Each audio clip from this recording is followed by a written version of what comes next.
Bonjour à toutes, bonjour à tous. Donc aujourd'hui, on va parler de stabilité structurale et humus.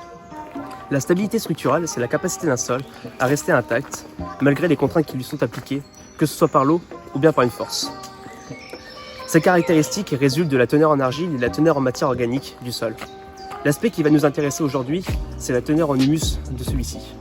Donc la teneur en humus, elle résulte de la dégradation de la matière organique par la microfaune et la macrofaune qui peuplent ce sol.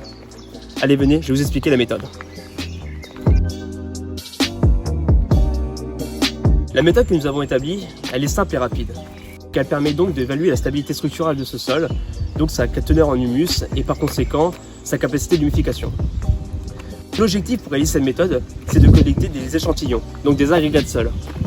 Pour ce faire, donc pour que les résultats soient corrects et qu'on puisse les évaluer, on a besoin que ces échantillons ne soient ni trop secs ni trop humides. Allez, venez sur la parcelle, je vais vous montrer comment faire.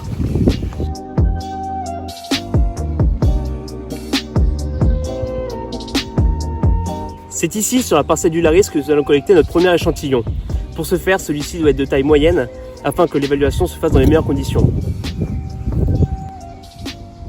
Le prochain, nous le collecterons en forêt. Nous voici en forêt. C'est ici que nous allons collecter notre second échantillon. Sa teneur en matière organique devrait être plus élevée, en témoigne sa couleur foncée. Allons vérifier ça en cuisine.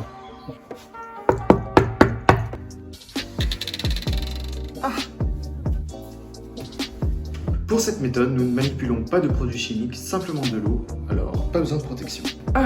On est bien comme ça, non? Alors, comme vous le voyez ici, nul besoin de matériel bien particulier, en témoigne cette bouteille d'eau coupée en deux et ce verre à bière. Alors, le test est simple, nous allons mettre nos deux échantillons de terre dans nos récipients que nous remplirons ensuite d'eau. Nous allons évaluer et observer la façon dont ils réagissent au fur du temps. Nous allons les laisser quelque chose comme 5-10 minutes, pas plus.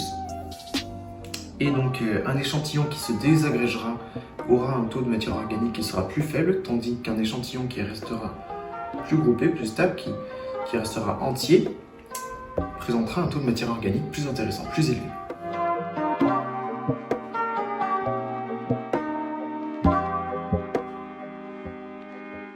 Alors, nous revenons 10 minutes après. Nous pouvons voir ici notre échantillon de sol, ici notre échantillon de forêt. Donc en remuant un peu, on s'aperçoit qu'au fond, il y a quand même un dépôt de terre. L'échantillon s'est pas totalement tenu, même si finalement on a la structure générale qui est restée relativement intacte. On voit que l'eau est légèrement troublée. Elle reste cependant relativement claire. Donc on en déduit qu'il y a un taux de matière organique dû à l'humification des sols qui est relativement acceptable. L'échantillon de forêt, il paraît plus déstructuré au premier coup d'œil, mais c'est dû à la présence de racines.